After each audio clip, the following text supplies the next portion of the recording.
I was so nervous I had to take off my boots and socks.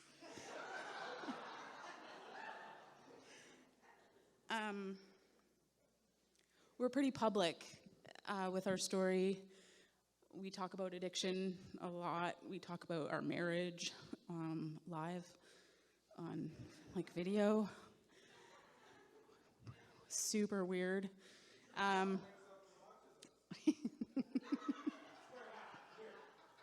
It's really weird. I know, it's weird. It's weird.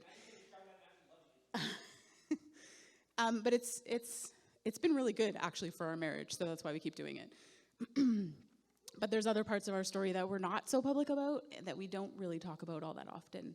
But today I'm wearing purple, and today is Epilepsy Awareness Day internationally.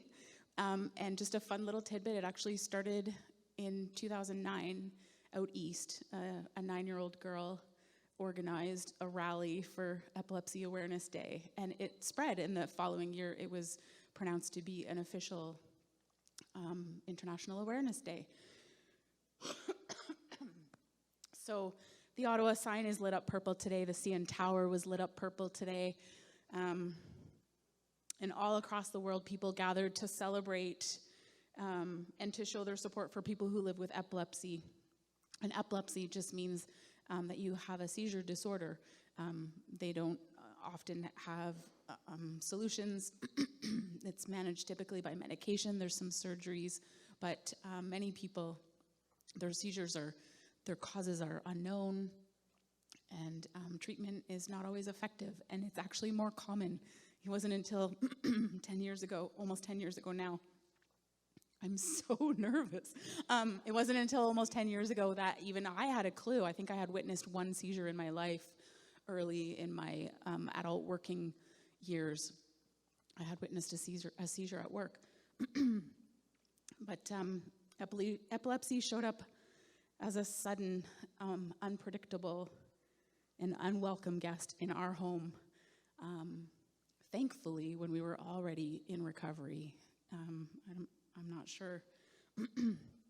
And so at first, we were terrified, we were helpless, we were baffled, really. And it still has its moments.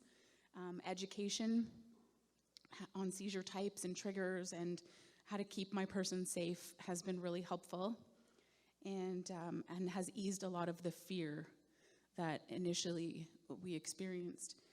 And in this room, many of us have experienced powerlessness over addiction.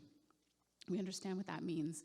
Many of us have experienced powerlessness over a cloud of depression, or maybe a broken leg, which is what I often refer to my good friend who deals with panic attacks and very debilitating mental health issues. We just call it her broken leg.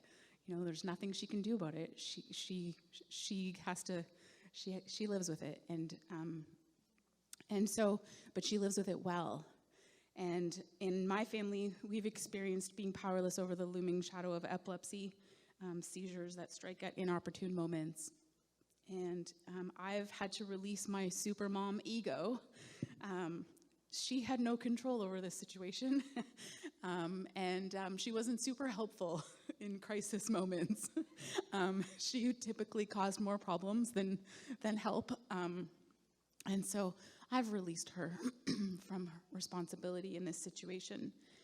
I've learned to rely on God, and He gives me comfort, strength, and wisdom in how to navigate this. And truly, there's peace in our home. My person with epilepsy lives a hopeful and healthy life, and he takes life on life's terms, and I'm super proud of him. He rests when he needs to. He has fun days and hard days, and I just really wanted to share this with you to help fight the stigma about epilepsy. Seizures can be scary when you first see them, but they're actually really okay. We typically just keep a person safe. We protect their head. We don't interfere with the seizure. We never put anything in their mouth. We move things away that might harm them, and we wait for it to pass. We typically time it and make sure that it doesn't go longer than 5 minutes, because that's when we know that we need to call an ambulance, or if there's another injury then we would call an ambulance. But if we see someone wearing, a seizure disorder bracelet, then they're probably okay to recover. If it's just a short seizure and they haven't injured themselves, then we can just wait and stay with them and give them space. One of the moments for me, we were in a very public place. It was really busy, and so in this seizure, my person didn't fall. They continued to stand, but it was obvious that something was wrong. And a very helpful person came and just quietly said to me, "Is there something that I can do to help you?" Because I was just trying to keep people from bumping in to us. And after the seizure, the person who's had a seizure can have